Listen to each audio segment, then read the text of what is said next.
AC. And with that in mind, let's get into this week's Hearthstone news. Good news, everyone! We've got new constructed cards and also just the end of Galakrond's Awakening. But let's not get to it yet. There was a bit of a Hearthstone lore bomb drop. But before we get to that, let's do what we've been doing. Let's complete what we set out to do 5 weeks ago. Because there was also like the preview week. Yeah. And let's talk about the cards that just got released into Standard Wild everywhere. With the final wing of Galakrond's Awakening, which means we're starting with Druid, Steel Beetle, a new 2-mana, 2/3 rare Druid beast with a battle cry that reads, if you're holding a spell that costs 5 or more, gain 5 armor. I like this card. I like this card. Yeah, I think we've seen a lot of stuff, especially since it's holding a spell instead of having cast a spell. You can kind of like, you can still get this out pretty early, and a 2/3 for 2 is not terrible stats. Yeah, passes the vanilla test. I think this is the poster child for solid, is what this comes down to. It's solid stats. It's a decent effect, but it's not insane. Like gaining armor as a druid isn't really setting you up for any insane play, but at the same time, you don't mind it happening. Especially 5 of it for 2 mana attached to a 2/3 body. You could also possibly get some beast synergy here, and add this to the 5 cost pile of Anubis Defender and Garden Gnome as well. Druid has plenty of ways to trigger this effect. Doesn't ask very much of you. I like Steel Beetle, but I also don't have too much to say about it. There's no crazy combinations going to be pulling off with this. Yeah, and I think that 5 armor, because it's tied to a condition, isn't as crazy as some of the things that we saw Druid doing with armor, like, a year and a half ago now, give or take. So I think this is okay. I can't speak too much to Wild, but I mean, we've seen worse armor gain in Druid. I'm not sure this is insane enough armor gain for Druid to run in Wild. They just have better options. I think what it boils down to there, and I'm not sure they necessarily need more armor. I may live to eat those words. We'll find out. But yeah, in the world within Big and Druid, whatever, man, this is totally fine. Yeah, yeah. I see people gulping in our chat room like, oh, armor gain on a Druid card. It's like, y'all, we're living... It's in Biggin's world, and we're just living in it right now. The Amazing Reno is next. This is the 10-mana legendary mage hero card with the battle cry that reads, make all minions disappear. Poof! The hero power is, what does this do? It's a passive hero power that reads at the start of your turn. Cast a random spell. We actually talked about this card at some length on episode 348, so you should go give that episode a listen if you missed it. I don't want to dive too much back into it here. I will say it seems kind of strong out of the gate. I was kind of not giving this a lot of faith, but turns out on average, random spells are actually kind of good for you because there's a lot of spells that specify enemies, and it happening at the beginning of your turn, it gives you the most chance to take advantage of things like card generation or card draw that may occur as a result of this passive. Yeah, and I mean, the flavor of this is just, I feel like, and again, we're going to talk about this in a little bit, but Reno might be the best thing that they've done this year in terms of like nailing the flavor of a character and just, making him his own thing. He's very much kind of like the star of the show, from the cinematics through to even in game in the actual cards, like we're seeing with this hero card. Like, I don't know. I love the Amazing Reno. I'm totally down. It's a cool hero, cool card. I'm glad that they're giving us more and more hero cards. Keep them coming. Yeah. Yeah. Yeah. Yogg approves. Yep. Actually, we have a few cards that we already talked about in rapid succession. Next is Shotbot, which was also added in this week. It's a 2-mana, 2/2 common Paladin mech with Reborn. We also talked about this on episode 348. Amazing Reno, Shotbot, and Chaos Gazer, the 3 cards we're talking about right now, were all part of the initial preview for Galakrond's Awakening, and that's why we've already talked about these cards. But shout out to Shotbot. It's going straight into mech lists. At the moment, it looks like Blessing of Wisdom and a 1 of Blessing of Kings are being taken out to make room for Shotbot, Who knows if that'll hold, if we'll find different ways to kind of make room for Shotbot on our mech list. But this is a solid card. It's a really good card. In an archetype that is extremely potent on ladder. Mm-hmm. I've maybe I shouldn't admit this, but I've been playing Mech Paladin, and it's fun. The games are fast. I tried Mech Paladin, and I think it's good. And I got mad flashbacks to Mech Mage from GVG. I drew horribly. I was gonna say, this is poorly. reminding me so much of GVG, because I'm sitting here going, okay, guys, I don't want to tell you I'm playing the mech deck, but I'm totally playing the mech deck. And Garrett saying, I tried it. It's terrible. I can't do it. My luck. You have to draw so well. It's I've had horrible luck with it. Get good, Garrett. Shove a horseshoe somewhere. Let's go. You just don't want to tell me to get lucky. That's what you're trying to avoid. Exactly. Yeah. Also, pure Paladin. This is interesting in that. Too early, I think, to say that it's here. It's a meta deck, but this really helps it a lot, because it was kind of working already, and it didn't have a lot of options to fill in must all be Paladin card slots, and this helps a lot. So keep your eye out for pure Paladin. Chaos Gazer, 3 mana, 4/3 epic warlock demon with a battle cry that reads, corrupt a playable card in your opponent's hand. They have 1 turn to play it. Again, we talked about this on episode 348. I think it's a great card. I think we've already said it was a great card on episode 348. Makes a lot of sense. And I really like that effect of corrupting a playable card in your opponent's hand that gives it so much target potential as well, if you know what archetype you're playing against, because you can up your chances of hitting a key card depending on what turn you're going into. Yeah, I think that this has a lot of potential skill tied to it. Like you said, understanding the meta, understanding the archetype you're facing, understanding the fact that it has to be a playable card, which means, there's no use if you're trying to hit like an 8 mana combo piece or something. There's no point in playing it on turn 7, because then they can't play, or 6 or whatever. Because it has to hit a playable card, I think it's just another level of complexity that in the right hands, I think this is a really cool tech card. So yeah, I'm totally down for this. I think it's awesome. Yep. Boom Squad, as we move into Warrior, is a 1 mana common warrior spell that reads, discover a lackey, mech, or dragon. So you get to choose from one of each. It shows you 1 lackey, 1 mech, 1 dragon. I think it's cool. I don't think it's good. Yeah. Unless you really need lackeys. Because I think if this was tied to a body instead of being a spell, even if it was a 1 mana 1/1 or something, then this would be better. Oh, totally. It would definitely be better, just because that's... Well, yes, but okay, when I say better, people would find room for it in decks. Yeah, because of those 3, Lackey is the most controlled pool in terms of numbers. Is a smaller pool to pull from. And they're going to be average, definitely playable first, right? Because all the lackeys cost the same. So right. But there's a lot of mechs that aren't particularly impactful outside of mech decks. There's a lot of dragons that aren't particularly impactful outside of dragon decks.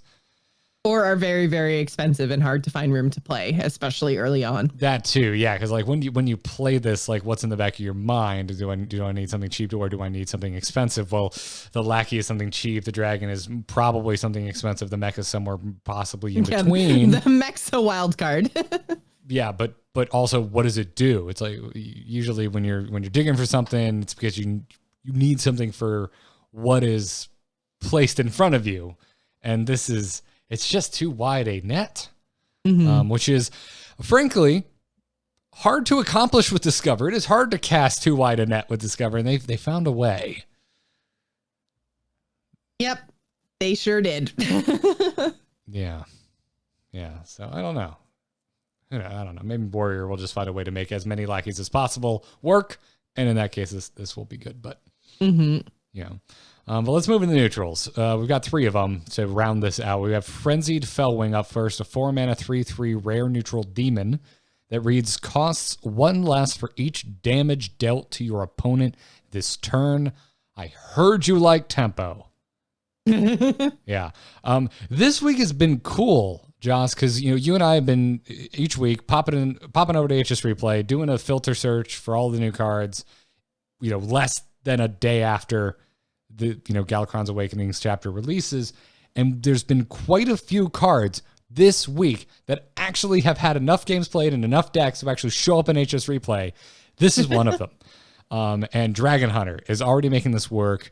Surprising amount of games played in just a day on the Dragon Hunter list that I have linked in the show notes for everybody. And it's working. It's got a good, solid win rate. If you're unfamiliar with Dragon Hunter, I don't blame you. Hunter has like 4 really good archetypes right now. This is one of them. All at like the top of HS Replay. Like Hunter is just cleaning up. Yeah, doing really well. But Dragon Hunter, if you want to play Hunter, you don't want to play Highlander Hunter, and you want to stay aggressive, this is a really good alternative to Face Hunter, because this also tops out at 5 mana. This tops out at Rottennest Drake. That's it. It has, my God, it has 10 1-drops in it. One of it's tracking, but it's extremely Which is arguably not a 1-drop, but yeah. Yeah. Well, it's not really. Yeah. Tracking on 1, things aren't going well for your aggressive Dragon Hunter deck. But yeah, this is finding its way in there. Not so much in Face Hunter. Kind of makes sense. Face Hunter doesn't actually run that many minions, and isn't all that interested in just like playing a minion for minion's sake. Mm-hmm. But already finding room in Dragon Hunter, and I wouldn't be surprised if we see this pop up in other decks as well.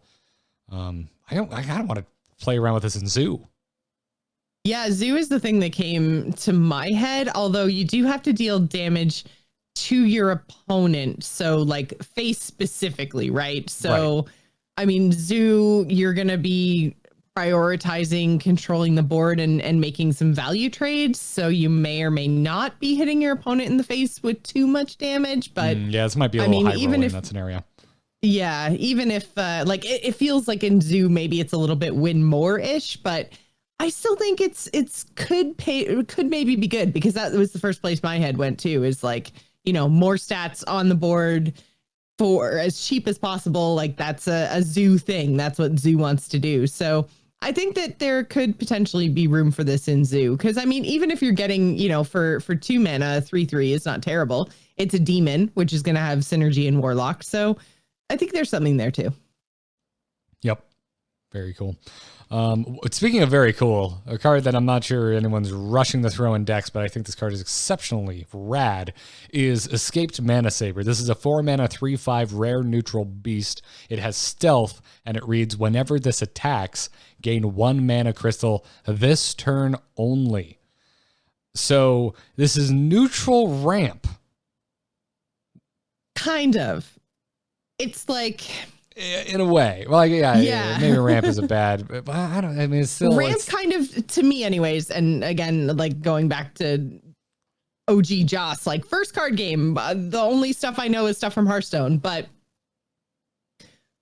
ramp in Hearthstone, at least, or in my experience, has generally meant that you're doing a thing and then that thing is permanent and it's putting you ahead in your mana count. So yeah, I guess it's fair. I actually don't know. I might be getting the definition wrong, but that's at least how I've always taken it. So yeah.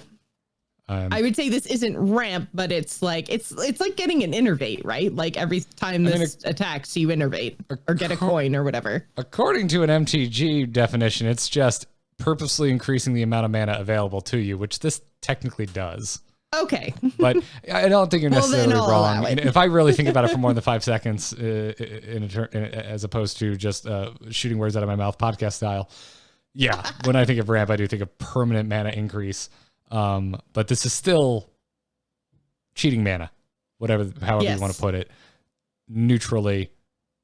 Very cool. And also, again, like, want to stress that I don't know that this has a home right now, and I don't think it's good enough to go out of your way to include it, but I think it's very likely that this card being weighted in health, 5 of it in the 4 mana slot, and has stealth, it's extremely likely that you're going to get this effect to go off at least once. Mm-hmm. So that part about it, I like as well. And so, yeah, and it's got the beast tag, so I haven't seen mid-range like Beast Hunter really pursued this meta, but it always comes back around, I feel like. It kind of does. Beasts are just generally good in that class. So, I mean, maybe even something along the lines of like maybe Highlanders find room for this. I don't even know, but I wouldn't write it off. So yeah, I don't know. It's definitely a cool card design. I like it a lot. I kind of wish it was like slightly cheaper, like maybe like a 3 mana 3/4 or something, or 3 mana 2/4 even. I don't know, but yeah. There's something there. White King in the chat room says, when you absolutely have to cast something that costs 6. I mean, totally, right? Yeah. Maybe ramping. This would help mages ramp up into Pocket Galaxy sooner. Sure. I think mages very much want to do and will not be able to do for that much longer in Standard. Yep. Thank God. I find this card so fascinating. I really like the design of this card a lot. So yeah. Let's wrap it up. Let's bring it home. Final card to talk about: Grand Lackey Urk. Yeah, Love that name though. Oh, it's so good. That name though. Oh yeah, the best name. It's fantastic.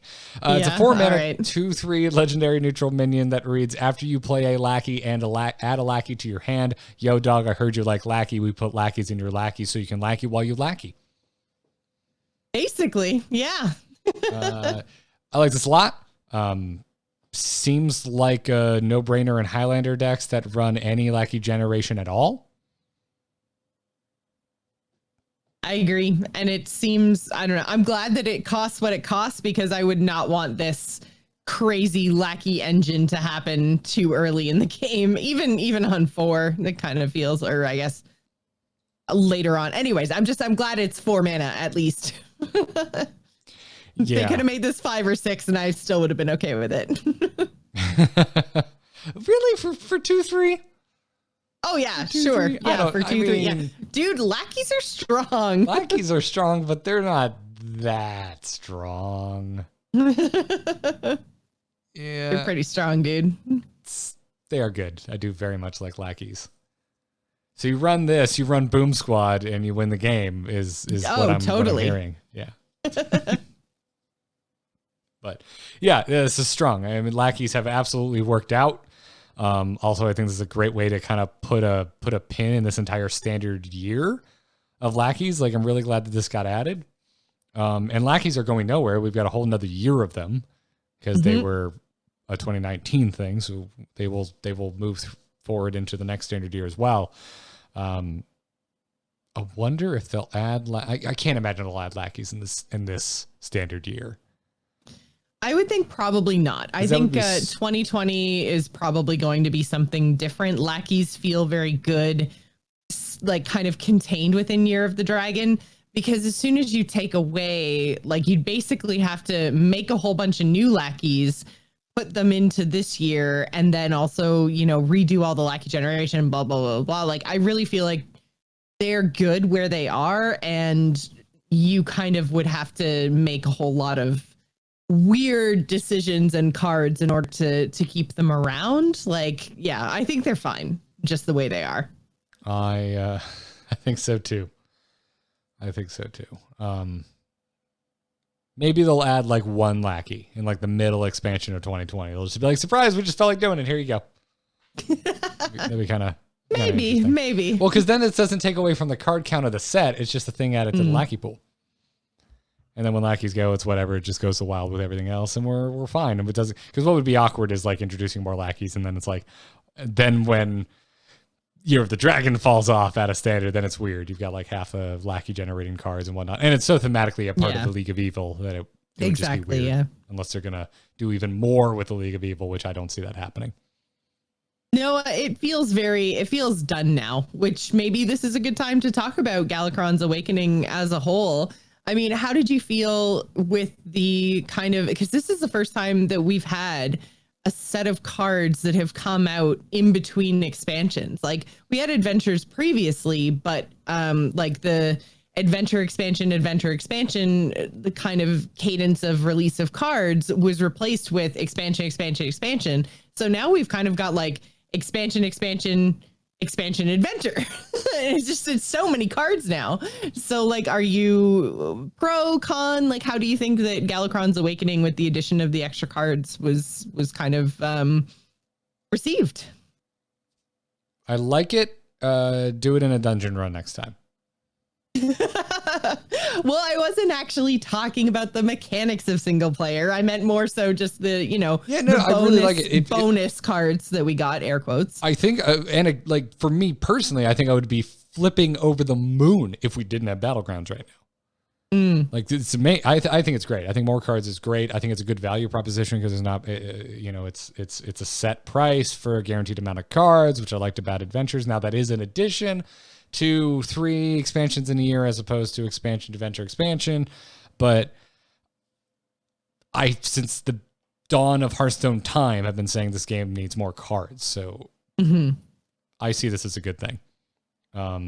Maybe I would have released different cards in a different order, but it's so hard to know how impactful individual cards are going to be with the limited vacuum of testing that is Team 5 versus the tens of millions of Hearthstone players in the world that are, getting out there. Because I really feel like this final chapter, at least in a day, has thrown out the most impactful cards in a single chapter of this entire adventure.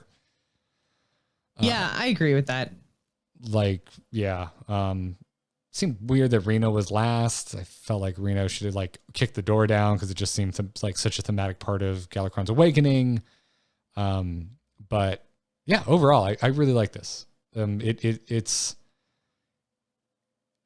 a really, I think it's a cool way to cap off some awesome mid-expansion surprises that started in Year of the Dragon.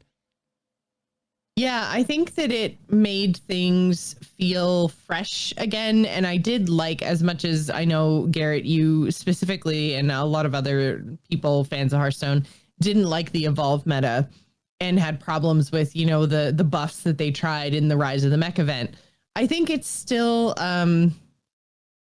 made for a much more interesting Hearthstone year than we've had in a long time. And it wasn't just that we got, more cards this year, but we also had, they were trying things they'd never done before, bringing cards back from Wild, buffing things. Like overall, we had quite a varied meta. And I think the increase in cards led to that a lot as well. And I don't know, it feels pretty good to be a fan of Hearthstone and a player of Hearthstone right now. Like Battlegrounds aside, just looking at standard, like it's in a fairly good place. Like there's a lot of stuff you can play, and pretty much there's something you can play that's going to have a positive win rate for every class in the game right now, unless you're Shaman. But Shamans, you had your time. Can we send priests back to the dumpster where they belong? I'm a little tired of them being good. Or priests. And being good doing the same thing for a year. Yeah. But I mean, there's definitely classes that could use some love, but I think that overall 2019 has been an interesting and varied year in Hearthstone. And I've really enjoyed it. So I think we've been doing this show for 5 years, since I think the second week of the Hearthstone beta. And is it 6 years? Is it 6 years? More than that now? Yeah. Oh my God, it is 6. We're on episode 352, dude. Oh my God. I'm old. We've been doing the show a long ass time. So long, I've forgotten how long we've been doing the show. And yeah, a long time. And listen, this still has a tail on it. Who knows where the meta will go? If they may have another surprise up their sleeve, because we had dungeon runs and then events that messed with cards in standard, right? Mm-hmm. So who knows? There may still be a surprise to come. It feels like they don't need it because we had new cards injected into standard and wild, courtesy of Galakrond's Awakening. Whatever the case is, I am exceptionally comfortable saying that the Year of the Dragon is the greatest year of Hearthstone in the history of the game.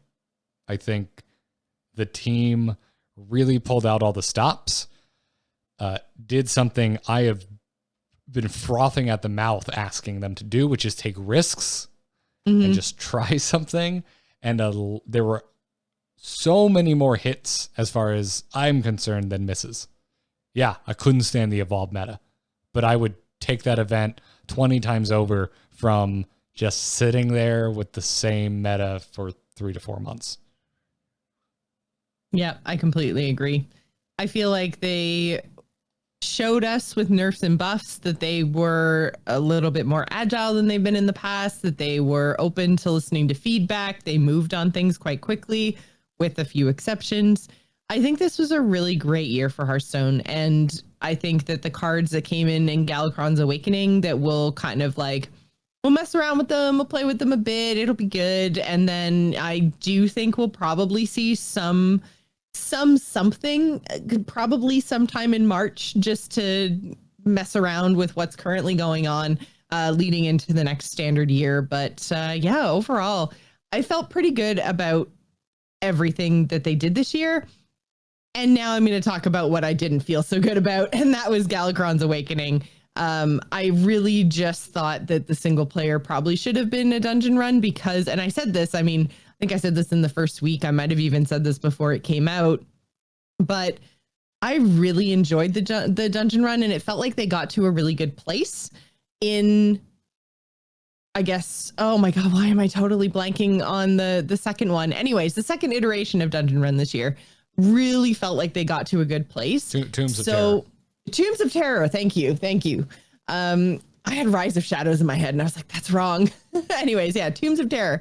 I thought that was a really, really fun event, a really fun single player experience, and that dungeon run felt refined. So when they went back to kind of the old style, I was at least willing to give it a chance because I did like a lot of the events that they had done in the past, or a lot of the adventures that they had done in the past, where like you went and saw like iconic WoW bosses and moved through it like the raid. Like that was pretty cool.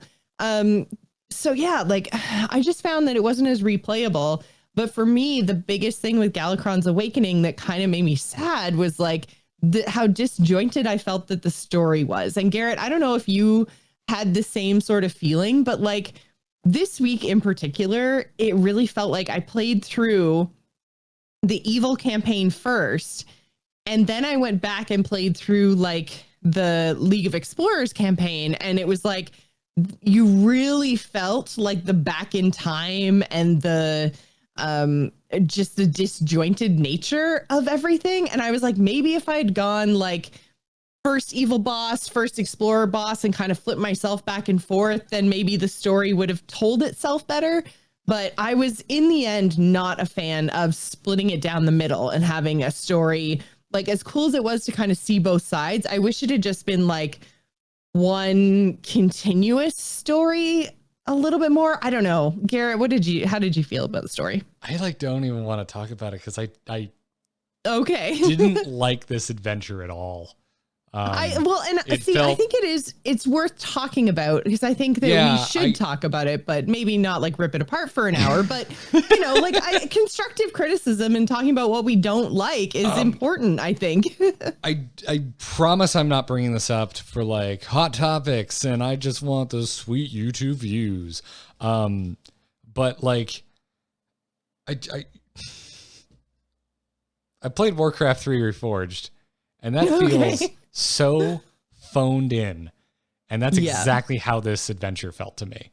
It just at no point Khadgar and Reno are, and this is all anecdotal, someone out there probably loved this, but for me, Khadgar and Reno are the only two experiences, the only two encounters that stuck out to me at all, that seemed even remotely kind of fun and like doing something that I can't do in a normal game of Hearthstone. And whereas every other encounter, I was just like, this is a boring deck with no interesting mechanics that break the game outside of what I can normally do. I was bored. It's the first time, and it's been a long time since cards have been locked behind an adventure, right? But this is the first time in Hearthstone's history where I was like, I wish I could just give you the money and you just give me the cards, because I'm not enjoying this. And it's, you asked me my opinion. That's what I'm telling you. Like, I don't like putting this kind of stuff out into the world. It's a valid opinion though, like 100%. And I think that that the Hearthstone team needs to hear criticism like this because they need to know what we like and don't like. Otherwise, they'll just be like, "Oh, everybody loved Galakrond's Awakening. Let's do these from now on." And no, listen, I very much I really like Tombs of Terror. Go back to Dungeon Run. You guys nailed it on that one. So yeah, that was good. I don't want to speak for anyone else, but if anyone from the team is listening and you want my feedback is I gave you my money for the cards. I did not give you that money for the experience because I did not like it. Yeah, which is totally valid, and I think needs to be said because I feel the same. And like Rostacon's Rumble last year, which I did not like and still have to this day not played because I was voting with my playtime because that was one that we didn't have to pay for. So I just opted to not pay for it and not, well, obviously, but not play it to kind of vote with my playtime. But I feel like I didn't have that option this time because I wanted the cards. So like I had to not only play it, but then I also had to buy it. And overall, I kind of wish that there was a way for me to convey to them exactly what you're saying, Garrett, is that, you know, like I paid for the cards. I played it for the cards. I didn't really play it for the experience. I wish that they'd told a less disjointed story. And I think that there were some cool moments. I did enjoy at least the idea behind after Rafaam resurrects Galakrond and you get to fight Anduin and then you fight Sylvanas, although a little bit out of date with Warcraft lore, but whatevs.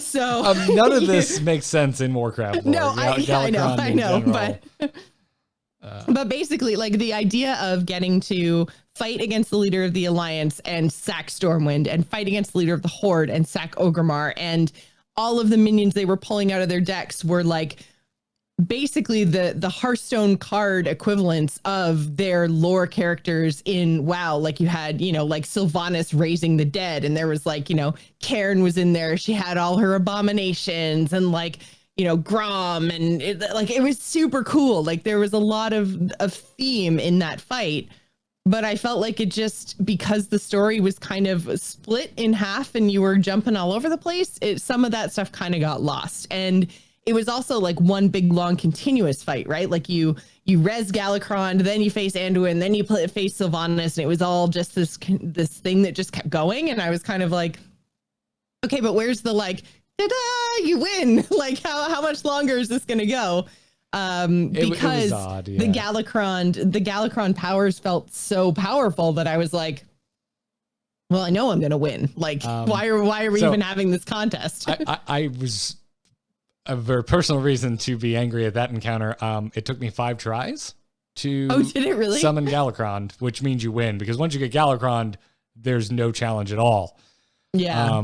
But Reno, who you're fighting against, is extremely overpowered. I died on turn 3 the first 2 games in a row. I think I died on turn 4 the 3rd game. And the 4th game, I got really close to finally invoking Galakrond, but I just didn't get enough invoke cards. But but Reno's hero power, he can just high roll like crazy and just burn you down.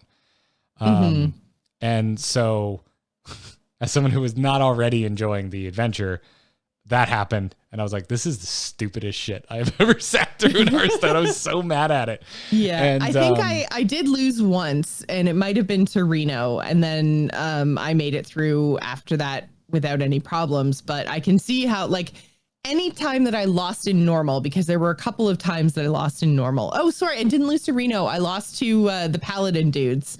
But anyways, doesn't matter. Point is, anytime that I lost in the adventure, I was like, oh man, because again, I wasn't playing for story, I was playing for cards. And so I felt like I was, you know, getting pushed back from my ultimate goal, which was unlock these cards so I could go play standard. And that's frustrating because, again, like it wasn't the greatest single player experience compared to some of the other stuff. Like, I just want my single player, especially if I'm going to be paying this much money for it. And I know that we did get cards that go along with that, but I want my single player experience to be replayable, because that's now what they've gotten me used to by doing these super awesome dungeon runs that do feel very, very repeatable and a whole lot of fun. Yeah. So, yeah. For me, it's not even the replayability. I just didn't enjoy it, period. Like, if I played this once and enjoyed it, that would have been fine.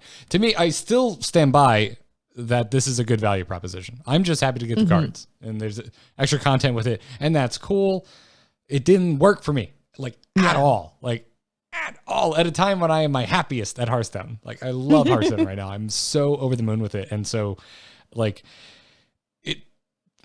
there's so many outside forces probably influencing it as well. Like, I'm really enjoying playing Ladder. I'm really enjoying Battlegrounds. This adventure was the absolute last thing I wanted to do. Also, I wanted to go play Heroes and World of Warcraft, but there's also awesome things happening right now. Like, the last thing in Blizzard I want to do right now is play this adventure. I have been loving Battlegrounds so much, and I know that, not everybody loves Battlegrounds, not everybody's so into it, but man, I can't stop. It's like one of the only things that I want to play right now is I just like every single time I sit down on my computer, I'm like, okay, well, what do I have to do? I'm like, well, no matter what I end up doing, I could totally just squeeze in a game of Battlegrounds here. And then I end up playing Battlegrounds and I look at the clock and I'm like, oh my God, where did that 4 hours of my life go? Yeah. That's how I measure my life and how many Battlegrounds games I can squeeze in right now. That is my new clock. Battlegrounds is my new clock. Oh, I've got 3 hours. Okay, I could probably squeeze in about 6 Battlegrounds games, 7 if one of them's really quick, or I've got it super unlucky. But yeah. So I don't know. That's why I was like so hesitant, because I'm like, I'm just gonna crap on it because I really didn't like it. I really didn't like it, Joss. But again, I'm still happy with my money because I got my cards. Like that's it. Like I wish I could have just gotten the cards. I am happy to spend that much money just for cards. I don't need an adventure with it. Yeah. So what did you think about the big, pretty much the worst kept secret in Hearthstone ever, but like the big reveal I thought it was cool. The end? I thought that was actually pretty cool. Of everything the adventure, that was fun. As someone who does like these characters, and a lot of people, story doesn't count for much in Hearthstone, but like I do find a lot of the characters in the story told in Hearthstone to be infinitely charming. And I think Hearthstone's done a really good job to carve out its own characters and its own voice within the Warcraft world. And I thought this was great. Frankly, it surprised me. I thought they were going to continue just teasing us that Reno was a dragon for the rest of eternity. And I would have been fine with it, because I think it's kind of funny and cheeky, and they're clearly having fun with it. Yeah, I kind of like the funny, cheeky teases. And then they're just like, oh yeah, by the way, also he's a dragon. And I was kind of like, okay, but you could have just kept giving me like 412 Renos and that would have been amazing. Yeah, like, although those little nods to like, yeah, he's totes a dragon. You're in the know because you get it. You can read the signs. Shh, he's in disguise. I love that he's, because that's the whole thing about dragons, right? Is so many of them have like some sort of mortal race form that they move around in, and half the time you don't even know who the dragons are, and it's always a big reveal in Warcraft when somebody comes out and they're like, oh, actually I'm a dragon. Well, they're also usually dressed like, good guys do it, bad guys do it, everybody does it. Yeah, they're also usually dressed like strippers, which I guess explains Reno's bad mustache.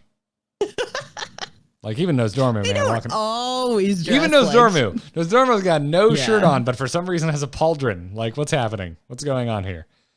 He's got a gig to get to with a boombox. Like, did anyone order an aspect of time?